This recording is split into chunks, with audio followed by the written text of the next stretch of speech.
Hello everyone, আমি engineer Rakesh বিশ্বাস। আমি ইন্ডিয়ান রেলওয়েতে একজন সিনিয়র সেকশন ইঞ্জিনিয়ার। আজকের এই ভিডিওটা আরআরবি জেই 2024-এর উপরে। তো তোমাদের আরআরবি জেই 2024-এর সিবিটি 1 সিবিটি 2 দুটো এক্সামই অলরেডি হয়ে গেছে এবং সিবিটি 2 এর যেই এক্সামটা ক্যান্সেল হয়েছিল সেই এক্সামের রি এক্সামও অলরেডি হয়ে গেছে। তো আজকে আমাকে দাঁড়িয়ে দুটো কোশ্চেন অনেক স্টুডেন্টরা প্রায়ই করে টেলিগ্রামে মেসেজ করে জানতে চাই। প্রথম যে কোশ্চেন সেটা হলো আমার স্কোর এত এসেছে, আমার আরআরবি জেই সিবিটি 2 ক্লিয়ার হবে কি হবে না, এই নিয়ে একটা কোশ্চেন করে। আর সেকেন্ড যে কোশ্চেনটা করে যে আমাদের এর পরের প্রসিডিওর কি, সিবিটি 2 তো হয়ে গেল, এরপরে রেজাল্ট কবে আসবে, রেজাল্টের পরে অন্যান্য প্রসিডিওর কি, এবং ফাইনাল আমাদের হাতে জয়নিং লেটার কবে আসবে এবং আমরা জয়েন কবে করব। তো দেখো, প্রথম কোশ্চেনটার অ্যান্সার আমি এই ভিডিওতে করবো না, এবং তোমার সিলেকশন হবে কি হবে না, সিবিটি 2 ক্লিয়ার হবে কি হবে না সেটা এক্স্যাক্ট তো কেউই বলতে পারে না, কিন্তু একটা গাইডেন্স ভিডিও তোমার জোনের কাট অফ কত হতে পারে সেটা নিয়ে একটা গাইডেন্স ভিডিও আমি অলরেডি বানিয়েছি, আমার চ্যানেলে অ্যাভেলেবেল আছে। আমি সেটার লিঙ্ক ডেসক্রিপশনেও দিয়ে দেবো, তোমরা চাইলে সেই ভিডিওটা চেক করে নিতে পারো। সেখান থেকে তোমার জোনের কাট অফ তোমার ক্লিয়ার হবে কি হবে না তুমি নিজে থেকে 5-10 মিনিট বসে ক্যালকুলেশন করে দিতে পারবে। তো সেই ভিডিও তোমরা চেক করে নাও, তোমাদের আইডিয়া ক্লিয়ার হয়ে যাবে।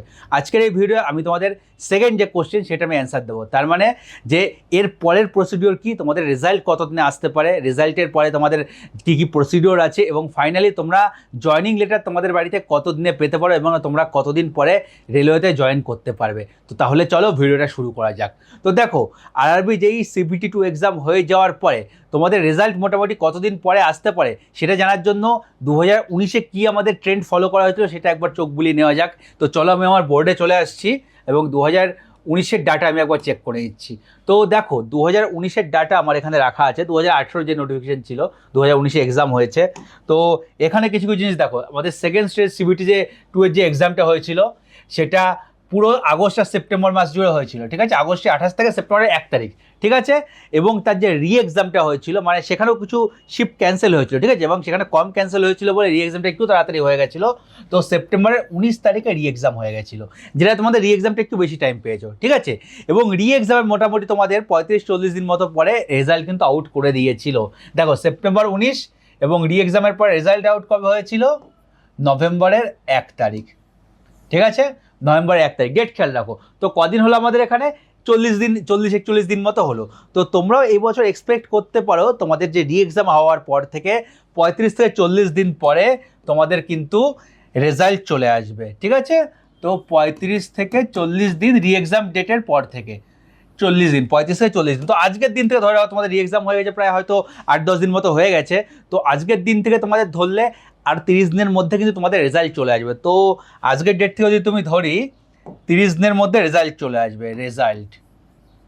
Result within 30 days. Within 30 days হলে কবে হয়, আজকে আমাদের 12 তারিখ হলে তোমাদের রেজাল্ট আসবে 12ই, এটা হলে জুলাইয়ের মধ্যে তোমার রেজাল্ট পেয়ে যাবে। কিন্তু 12ই জুলাই এটা অ্যাপ্রক্সিমেট ডেট, হতে পারে তুমি 5-6 জুলাই পেতে পারো, হতে পারে সেটা 17-18 জুলাই অবধি যেতে পারে, কিন্তু অ্যাপ্রক্সিমেট 12 জুলাইয়ের মধ্যে তোমরা কিন্তু রেজাল্ট পেয়ে যাবে। রেজাল্ট পেলে কি আসবে, তোমাদের আরআরবির ওয়েবসাইটে তোমাদের একটা রোল নম্বর ওয়াইজ একটা রেজাল্ট দিয়ে দেবে, ঠিক আছে। সেখানে তোমরা বুঝতে পারবে তোমাদের সিবিটি 2 ক্লিয়ার হয়েছে কি হয়েছে না, এবং তার সঙ্গে তোমাদের কাট অফও করে দেবে। ফাইনাল তোমাদের কিন্তু নাম তখন দেখাবে, শুধু রোল নম্বরই দেখাবে, এই রোল নম্বর ক্লিয়ার করেছে, এবং দেখার পরে তুমি বুঝতে পারলে হ্যাঁ তোমার ক্লিয়ার হয়ে গেছে। তো তারপরের স্টেপ কি, দেখো এরপরে দুটো স্টেপ হয়, একটা হয় ডকুমেন্ট ভেরিফিকেশান এবং মেডিকেল। ডকুমেন্ট ভেরিফিকেশান এবং মেডিকেল দুটো কিন্তু সঙ্গে সঙ্গে কন্টিনিউয়াস হয়ে যায়, এমন না তোমার ডকুমেন্ট ভেরিফিকেশান আজকে হলো, মেডিকেল আবার 15-20 দিন পরে হলো, এটা হয় না, পরপর হয়ে যায়। তোমার ডকুমেন্ট ভেরিফিকেশান যেদিন হবে তার পরের দিনই জেনারেলি মেডিকেল হয়, অথবা একদিন গ্যাপ নিয়ে মেডিকেল হয়, ঠিক আছে। এবং দেখো তোমাদের লাস্টবার কি হয়েছিল, 1 নভেম্বর তোমাদের রেজাল্ট আউট হয়ে গেছিলো, তারপর বেশি দিন সময় নেবে না আরআরবি, এবং আগেরবার 19 দিন টাইম নিয়েছিল, ঠিক আছে। যদি পার্টিকুলার দেখো 18-19 দিন টাইম নিয়েছিল। এই যে 1 তারিখ থেকে 19শে নভেম্বর থেকে 24শে ডিসেম্বর অবধি আমাদের ডকুমেন্ট ভেরিফিকেশন হয়েছিল, শুরু হয়েছে 19শে নভেম্বর থেকে, ঠিক আছে। ক্যান্ডিডেট প্রচুর ছিল, ডকুমেন্ট ভেরিফিকেশন একটু টাইম লাগে, ঠিক আছে। তো সেই জন্য ডকুমেন্ট ভেরিফিকেশন মোটামুটি তোমাদের এখানে ধরো প্রায় 35-36 দিন ধরে চলেছিল, ঠিক আছে। আগেরবার 1.5 গুণ ক্যান্ডিডেট ডাকা হয়েছিল, কিন্তু প্রথমে ডকুমেন্ট ভেরিফিকেশন এবং মেডিকেলে 1.5 টাইমস ক্যান্ডিডেট ডাকা হয়েছিল। কিন্তু এবার তোমাদের যত সম্ভব মানে 1 টাইমসই ক্যান্ডিডেট ডাকবে, 1.5 গুণ ডাকবে না। কারণ কি, ওয়েটিং লিস্ট বের করবে না, 2025-এ আবার এক্সাম আছে। আমাদের সময় ওয়েটিং লিস্ট বের করেছিল এবং ওয়েটিং লিস্টে সবাইদের কিন্তু জয়েনিং অলরেডি করিয়েছে, এবং জয়েনিং আমি তোমাদেরকে বলছি 2023 সালেও কিন্তু স্টুডেন্টরা জয়েনিং করেছে, ঠিক আছে। 2023 নভেম্বর ডিসেম্বরে, 2024 জানুয়ারি ফেব্রুয়ারিতে হয়তো কিছু কিছু স্টুডেন্ট জয়েন করেছে। তো ওয়েটিং লিস্টটা আমাদের পুরো ক্লিয়ার করে দিয়েছে। যারা যারা ছিল, অনেকে জব জয়েন করেনি, অনেকে জব জয়েন করার পরে বেটার অপরচুনিটি পেয়ে চলে গেছে, বিহারে বিপিএসসি পেয়ে অনেকে চলে গেছে, অনেকে আমাদের স্টেটের বিভিন্ন জায়গায় চলে গেছে, স্টেটের এই পেয়ে চলে গেছে। তো হিসেবে ভ্যাকেন্সি ক্রিয়েট হয়েছে এবং সেগুলো ওয়েটিং লিস্ট থেকে জয়েন করিয়েছে। এবার তোমাদের ওয়েটিং লিস্ট রাখছে না, কারণ 2025 আবার এক্সাম হবে, এটা ক্লিয়ার থাকলো। তো এরপরে দেখো ডকুমেন্ট ভেরিফিকেশন তোমাদের চলবে এবং সঙ্গে সঙ্গে মেডিকেল চলবে। যদি তোমার 12 তারিখে, জুলাইয়ের 12 তারিখে তোমাদের রেজাল্ট বেরিয়ে যায়, তো এখান থেকে তোমরা 15-20 দিন ধরে রাখতে পারো, ঠিক আছে। তো 25 থেকে 30 জুলাইয়ের মধ্যে তোমাদের ডকুমেন্ট ভেরিফিকেশান স্টার্ট হয়ে যাবে। তো ডকুমেন্ট ভেরিফিকেশান আর মেডিকেল দুটো যেটা বললাম কন্টিনিউয়াস হয়। তোমার যদি 25 তারিখে ডকুমেন্ট ভেরিফিকেশান হয়, ডিভি জেনারেলি একদিনে হয়ে যায়, ডিভি একদিনেই কমপ্লিট হয়ে যাবে যদি তোমার কোনো প্রবলেম না থাকে, ঠিক আছে। প্রবলেম বলতে কী কী হতে পারে, কোন কোন জায়গায় প্রবলেম আসতে পারে বলছি। তুমি যদি কোনো গভর্নমেন্ট জব করে থাকো বা কোনো জবের সঙ্গে যুক্ত থেকে থাকো, দেখো প্রাইভেট জব করে থাকলে তুমি ডিক্লেয়ার না করে থাকো, তোমার বলার কোনো দরকার নেই। প্রাইভেট জব তুমি যে কোনো দিন তোমার বন্ড থাকুক বা না থাকুক, তুমি রিজাইন মেরে চলে আসবে, তোমার কেউ আটকাতে পারবে না, কেউ কিছু বলতে পারবে না। কিন্তু গভর্নমেন্ট জবের ক্ষেত্রে সেটা হয় না। তো গভর্নমেন্ট জবের ক্ষেত্রে তোমার ডকুমেন্ট ভেরিফিকেশনের আগে প্রপার এনওসি নিয়ে রাখতে হবে। তো সেই যে এনওসির জন্য, যদি তুমি গভর্নমেন্ট জব কোথাও করে থাকো, সেটা যেমনই হয়ে থাকুক, তুমি অলরেডি এনওসির জন্য অ্যাপ্লাই করে দাও, যাতে ডিভির আগে তুমি কিন্তু তোমার এনওসিটা পেয়ে যাও। যদি তুমি এনওসি না পাও, তোমাকে কিন্তু ডিভিও সেদিন করা হবে না, তোমাকে আবার ওয়েটিংয়ে রেখে দেওয়া হবে এবং তোমাকে তোমার এনওসিটা কিন্তু খুব তাড়াতাড়ি আনতে হবে।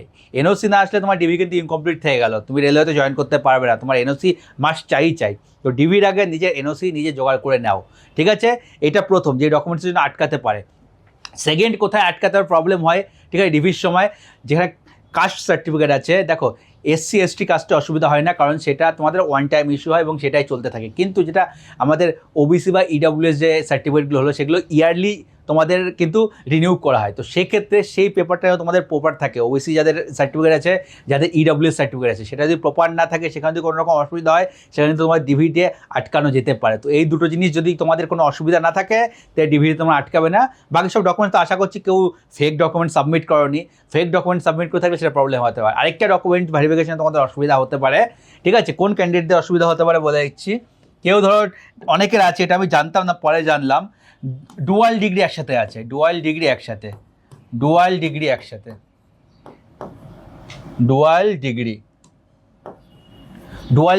বলতে কী বোঝাচ্ছে, তুমি ধরো ডিপ্লোমা করছো এবং তার সঙ্গে ওভারল্যাপ কোনো একটা তোমার গ্র্যাজুয়েশন ডিগ্রিও হয়ে গেছে, ঠিক আছে। বিশেষ করে যারা এনটিপিসি এক্সামে সেরকম স্টুডেন্ট আমি প্রচুর দেখতে পেয়েছি, বলে আইটিআই করছি, আইটিআইয়ের সঙ্গে আমার গ্র্যাজুয়েশনে আছে। এবার ডিপ্লোমায় আশা করছি এটা নেই, যদি কারোর থেকে থাকে সেটা কিন্তু প্রবলেম হতে পারে। যে কেউ তোমার গ্র্যাজুয়েশনে ভর্তি হয়ে গেছিলে, সেকেন্ড ইয়ার চলতে তুমি আবার ডিপ্লোমায় ভর্তি হয়ে গেলে এবং গ্র্যাজুয়েশনটা ওই দিক থেকে কমপ্লিট করে নিয়েছো পরীক্ষা দিয়ে কোনোভাবে, তোমার এদিকে ডিপ্লোমাও চলছে। মানে কেমন তোমাদেরকে বলেছি এক্সাম্পল, ধরো গ্র্যাজুয়েশন তুমি করেছো 2020 থেকে 2022 তোমার গ্র্যাজুয়েশন কমপ্লিট হয়ে গেছে, ঠিক আছে। আবার অপর দিকে তুমি 2021 ডিপ্লোমায় ভর্তি হয়েছিলে এবং সেটা 2023 কমপ্লিট করেছো, তাহলে কী হলো, 2022 এটা ওভারল্যাপ হয়ে গেল। তো এই সব কেসে কিন্তু প্রবলেম হয়ে যেতে পারে, কারণ তোমার ডুয়াল ডিগ্রি আছে, ডকুমেন্ট ভেরিফিকেশন এইসব জিনিসই লোকে ফেঁসে যায় এবং এই জিনিসটা করা একবারে উচিত নয়, ঠিক আছে। তো এই জিনিসটা হলে লোকে ফাঁসবে, তাছাড়া ডিভি থেকেও ফাঁসে না। এবং ফেক সার্টিফিকেট তো আশা করছি আজকের দিনে কেউই দেয় না, ফেক সার্টিফিকেট বানানো এত সহজও নয় আজকের দিনে দাঁড়িয়ে। ফেক সার্টিফিকেটের বেসিসে কেউ জব পাবে, এটুকু তোমাদেরকে বলে দিচ্ছি। তো ডুপ্লিকেট সার্টিফিকেট তুমি বানিয়ে জব পেতেও পারবে না, সার্টিফিকেট কোনো ডুপ্লিকেট থাকলে তুমি কিন্তু পার্মানেন্ট ব্যান হয়ে যাবে, ঠিক আছে। আর প্লাস তোমার আরও অন্যান্য অসুবিধা হতে পারে। তো এটা হলো ডকুমেন্ট ভেরিফিকেশন। এর সঙ্গে আসছে মেডিকেল, ডকুমেন্টেশন মেডিকেল কী হলো, তোমার ডিভি যেদিন হবে পরের দিন মেডিকেলে তোমাকে পাঠিয়ে দেবে, ঠিক আছে। কলকাতা জোনে দেখো মেডিকেল যেটা হয়, কলকাতায় 3-4টে মেন হাসপাতাল আছে, ঠিক আছে। তোমার হচ্ছে প্রথম হচ্ছে সবথেকে বড় হসপিটাল বিআর সিং হয়ে গেল, তারপরে একটা হাওড়া অর্থোপেডিক হয়ে গেল, তারপর আরও একটা কী বলে গার্ডেন রিচ একটা হাসপাতাল আছে, তোমার একটা তপন সিনহা মেমোরিয়াল হাসপাতাল বলে আছে, এটা টালিগঞ্জে আছে, আরও 2-1টা হাসপাতাল, আশেপাশে সব হাসপাতাল আছে যেগুলো রেলের হাসপাতাল, সেখানে তোমাকে মেডিকেল করাবে। মেডিকেলে কী কী ইম্পর্টেন্ট, সবথেকে বেশি তোমার চোখটাই দেখা হয়। দেখো মেডিকেল নিয়ে ইন ডিটেলস আর ডিভি নিয়ে ইন ডিটেলস আমি আলাদা একটা ভিডিও বানাবো, তোমাদের এটুকু বলে দিলাম যে এরপরে মেডিকেল হবে। মেডিকেলে তোমার মেন চোখটাই দেখা হয়, আই পাওয়ার ভালো থাকলে, মানে আই পাওয়ার ভালো বলছি না, ঠিকঠাক থাকলে তোমার অন্যান্য মেডিকেল ফিটনেসে খুব বেশি আটকাবে না, খুব ক্রিটিক্যাল যদি তোমার কোনো ডিজিজ না থেকে থাকে, ঠিক আছে। জেনারেলি মেডিকেলে আমি আটকাতে খুব কম স্টুডেন্টকেই দেখেছি, মেডিকেলে সবাই পাস করে যায়, ঠিক আছে। তো মেডিকেলে জেনারেলি আটকায় না, খুব ক্রিটিক্যাল কিছু না থেকে থাকলে বা আই পাওয়ার খুবই একবারে মানে খারাপ না থেকে থাকলে, কারণ যেহেতু যেই এক্সাম একটা কি ম্যাক্সিমাম সেফটি ক্যাটাগরিতে থাকবে, তোমার চোখের পাওয়ারটা ভালো থাকা দরকার, ঠিক আছে। ট্র্যাকে সব কিছু, ট্র্যাকে যখন তুমি অ্যাজ এ পিও, আমার কথা বলছি পিও ইঞ্জিনিয়ার, ট্র্যাক ইঞ্জিনিয়ার, চোখের পাওয়ার বানা থাকলে যদি আমি সিগন্যালই ভুলভাল দেখে নিই, দেখো আমার কালার ব্রাইটনেস আছে, আমি কালার ঠিকঠাক বুঝতে পারলাম না, সিগন্যাল ভুলভাল দেখে দিলাম, আমার উপর ডিপেন্ড করে অনেকে লাইনে কাজ করছে, ঠিক আছে। তো যে কোনো রকম অ্যাক্সিডেন্ট হতে পারে, সেজন্য কালার ব্লাইন্ডনেসকে রেলওয়েতে একেবারে তোমার প্রেফারেন্স দেওয়া হয় না। কালার ব্লাইন্ড থাকলে তোমার সেফটি ক্যাটাগরিতে কোনোভাবে অ্যালাউ করে না, ঠিক আছে। তো আমি ডিভিনি আর মেডিকেল নিয়ে পরে তোমাদের ডিটেলস ভিডিও করবো, সেখানে ডিটেলসে ডিসকাশন হয়ে যাবে। এবার দেখো মেডিকেল যেটা সেটাও ডিপেন্ড করে হাসপাতাল টু হাসপাতাল। যেমন আমি হাওড়া অর্থোপেডিকে আমার হচ্ছে মেডিকেল হয়েছিল, আমার একদিনে মেডিকেল কমপ্লিট করে নিয়েছিল। আবার কোথাও কোনো হাসপাতালে করে 3 দিন 4 দিন লেগেছে, কোথাও 5-6 দিন লেগেছে। যাদের মেডিকেলে কোথাও একটু প্রবলেম হয়েছিল তাদের আবার রি এক্সাম করা হয়, চেষ্টা করে দেওয়া হয় মেডিকেলে কাউকে না আটকানোর, রি এক্সাম করা, এক্সাম 2-3 বার টেস্ট করে নেওয়া হয়, টেস্ট করে ফাইনালি মোটামুটি সবার মেডিকেল ক্লিয়ার হয়ে যায়। তো মেডিকেলে আটকেছে আমাদের ব্যাচে, আমার চেনাশোনা এরকম কেউ নেই যে মেডিকেলে আটকেছে। হ্যাঁ, মেডিকেলের সময় রিটেস্ট হয়েছে, এরকম ক্যান্ডিডেট আছে যে রিটেস্ট 2 বার 3 বার করা হয়েছে তার, কিন্তু আটকায় কিন্তু কেউ নেই, ঠিক আছে। তো এটা হলো মেডিকেল কমপ্লিট হয়ে গেল। তো এইটা যেমন ডেট আছে, তোমাদের ক্যান্ডিডেটের উপর ডিপেন্ড করছে। এবার ক্যান্ডিডেট কম আছে, এবার হয়তো তোমাদের 20-25 নেই, তোমাদের মেডিকেল আর ডিবি বা আরও কম হয়ে যায়, 20-25 দিন বেশি বললাম, আগেরবার ভ্যাকেন্সিও বেশি ছিল প্লাস 1.5 গুণ টাকা হয়েছিল। তো এবার তোমাদের 15-20 দিনে তোমাদের মেডিকেল প্লাস ডিভি কমপ্লিট হয়ে যাবে আশা করা যাচ্ছে। তো যদি এটা তোমাদের 25 তারিখ থেকে শুরু হয়, 25 থেকে 20 ধরলাম, তো আগস্টের 15 তারিখের মধ্যে তোমাদের কিন্তু মেডিকেল ডিভি কমপ্লিট হয়ে যাবে। কমপ্লিট হয়ে গেল মেডিকেল ডিগ্রি কমপ্লিট হয়ে যাওয়ার পরে এবার তোমাদের আসবে ফাইনাল মেরিট লিস্ট। হতে পারে তুমি প্রথম যে ক্যাটাগরি দিয়েছিলে, তোমার যে দেখো আলাদা ডিপার্টমেন্টে আলাদা মেডিকেল ক্যাটাগরি আছে, তোমার 1 নম্বর চয়েস যেটা ছিল সেটা ধরো তোমার রিটেনে আসছিল, ঠিক আছে, কিন্তু সেটা কোনো কারণে তো মেডিকেল স্ট্যান্ডার্ড 1 নম্বরটায় কোয়ালিফাই করতে পারে, 2 নম্বরে মেডিকেল স্ট্যান্ডার্ডে কোয়ালিফাই করছো, সেটা তোমার একটু আগে পিছিয়ে হতে পারে, ঠিক আছে, 1 নম্বরটা না পেয়ে 2 নম্বর পেলে, ঠিক আছে। এরকম হতে পারে মেডিকেল স্ট্যান্ডার্ড কিছু মানে ডিপার্টমেন্টে হয়তো খুব স্ট্রিক্ট, যে মেডিকেল স্ট্যান্ডার্ডই লাগবে, আবার কিছু ডিপার্টমেন্টে মেডিকেল স্ট্যান্ডার্ড অত বেশি স্ট্রিক্ট নয়, সেই হিসাবে কিছু ক্যান্ডিডেট একটু উপর নিচে হতে পারে। এই উপর নিচে দেখার পরে পারমিটেশন কম্পিটিশন করার পরে ফাইনালি মেরিট লিস্ট তৈরি করা হয়, কিছুদিন সময় লাগে, এবং তারপরে তোমাদের final merit list with name, ঠিক আছে, তোমার নাম কি, তুমি কোথায় সিলেকশন হয়েছে, কোথায় তুমি কোন ডিপার্টমেন্ট পেয়েছো, মানে সাব ডিপার্টমেন্ট পেয়েছো, সব ডিটেলসে দিয়ে দেবে, ঠিক আছে। তো সেটা আগেরবার দেখো কতদিন পরে দিয়েছিল আগেরবার এখানে, তো এখানে ডেট তো দেওয়া নেই, আমার যতদূর মনে আছে আমরা জানুয়ারিতে রেজাল্ট পেয়েছিলাম, জানুয়ারির দিকে রেজাল্ট পেয়েছিলাম, ঠিক আছে। আমাদের এটা মনে হয় জোন টু জোন একটু ভ্যারি করে, আমার এক্স্যাক্ট ঠিক মনে হচ্ছে না, এবং এখানেও ওয়েবসাইট ডাটায় দেওয়া নেই, ঠিক আছে, কবে ফাইনাল রেজাল্ট এসেছিলো। তো আমার যত মনে হচ্ছে আমি জানুয়ারি নাগাদ আমার ফাইনাল রেজাল্ট মেরিট লিস্ট পেয়ে গেছিলাম কলকাতা জোনের, ঠিক আছে, জানুয়ারি মাসে। এবং তোমার যেই ফাইনাল মেরিট লিস্ট পেয়ে যাবে, তোমার চাকরি এখানে ফাইনাল মেরিট লিস্টে নাম আসা মানে তোমার চাকরি কনফার্ম, ঠিক আছে। দেখো যাদের ডকুমেন্ট ভেরিফিকেশন মেডিকেল হয়ে যাচ্ছে তাদের চাকরি সেখানেই কনফার্ম হয়ে গেলো, সেই ভিডিও ক্লিয়ার হওয়া মানে, এক্ষেত্রে যেহেতু 1.5 গুণ ডাকা হচ্ছে না, খুব রেয়ার পার্সেন্ট হতে পারে 0.01% হয়তো এখানে আটকে গেল, খুব আনলাকিয়েস্ট পার্সন যারা থাকবে তারা হয়তো ভালো করে রিটেন এক্সাম দেওয়ার পরেও আটকে গেলো, সেটা খুবই রেয়ার হতে পারে, ঠিক আছে। তো মোটামুটি এখানে তোমার সিলেকশন হয়ে তুমি ধরে রাখতে পারো। এবং আমাদের যেটা হয়েছিল যেটা বললাম, আমরা জানুয়ারি মাসে পেয়ে গেছিলাম, 30 দিন ধরে রাখো, ঠিক আছে। যদি আগস্টের এটা হয় ম্যাক্সিমাম 30 দিন, তার বেশি লেট করবে না। তো আগস্টের পরে তোমার সেপ্টেম্বরের 15-র আগে তোমরা কিন্তু রেজাল্ট পেয়ে যাবে, সেপ্টেম্বরের 15 আগে তোমরা রেজাল্ট পেয়ে যাবে, ডেটগুলো মনে রাখবে, মিলিয়ে নেবে, এর আশেপাশেই তোমরা কিন্তু হবে। আমি যে প্রস্তুতি মোটামুটি যা তোমাদের আমি এক্সপেক্ট করছি এর আশেপাশে তোমাদের সব ডেটগুলো লাইক করবে, ঠিক আছে। সেপ্টেম্বরের 15 তারিখের মধ্যে তোমরা final result, final merit list পেয়ে যাবে।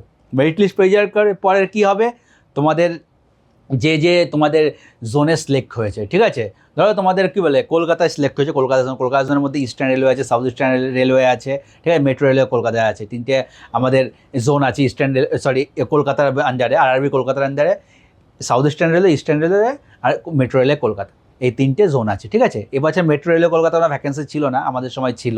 তো সাউথ ইস্টার্ন রেলওয়ে এখানে হেডকোয়ার্টার থেকে কিন্তু তোমাদের হাতে জয়েনিং লেটার যাবে, ঠিক আছে। কিছুদিন নোট করবে, দেখবে তোমাদের বাড়িতে অটোমেটিক লেটার চলে আসবে। যদি না আসে তোমাদের হোয়াটসঅ্যাপ গ্রুপ তখন অলরেডি হয়ে যাবে, হোয়াটসঅ্যাপ টেলিগ্রাম গ্রুপ, তোমরা চাইলে গ্রুপে গিয়ে হেডকোয়ার্টারে ওখানে গিয়ে কন্ট্যাক্ট করতে পারো যে আমাদের এরকম মেরিট লিস্ট তো বেরিয়ে গেছে, এখন আমরা জয়েনিং লেটার পাচ্ছি না, একটু দেখুন, তাড়াতাড়ি করুন। একটু হেডকোয়ার্টারে গিয়ে তোমরা ঘুরে আসতে পারো, আমরা আমাদের সময় হেডকোয়ার্টারে গিয়ে ঘুরেছিলাম, ঠিক আছে। আমরা ঘুরতে আমাদের একটু প্রসিডিওরটা মানে গেলে কী হবে, তোমাদের 15-20 দিন বা 25 দিন হয়তো জয়েনিংটা একটু এগিয়ে গেলেও যেতে পারে। একটু জাস্ট ওখানে একটা ডিপার্টমেন্ট আছে পার্সোনাল ডিপার্টমেন্ট বলে, ডিপার্টমেন্টের নাম মনে লাগবে, পার্সোনাল নেল ডিপার্টমেন্ট, এটা রেলওয়েতে ডিপার্টমেন্ট থাকে। এটা কি এইচআর এর কাজ করে। এইচআর বলতে সবাই হয়তো বোঝে এইচআর কি জিনিসটা, হিউম্যান রিসোর্স। পার্সোনাল ডিপার্টমেন্ট হচ্ছে রেলওয়ের এইচআর ডিপার্টমেন্ট, ঠিক আছে? এইচআর এর কাজ করে, এরাই সব কিছু জয়েনিং থেকে শুরু করে ডকুমেন্ট, তোমার সার্ভিস রেকর্ড মেনটেন সব কিছু এই ডিপার্টমেন্টের আন্ডারেই হয়ে থাকে, ঠিক আছে? তো এই ডিপার্টমেন্টে তোমরা কন্ট্যাক্ট করবে এবং এখান থেকেই তোমাদের কাছে জয়েনিং লেটার পাঠানো হবে।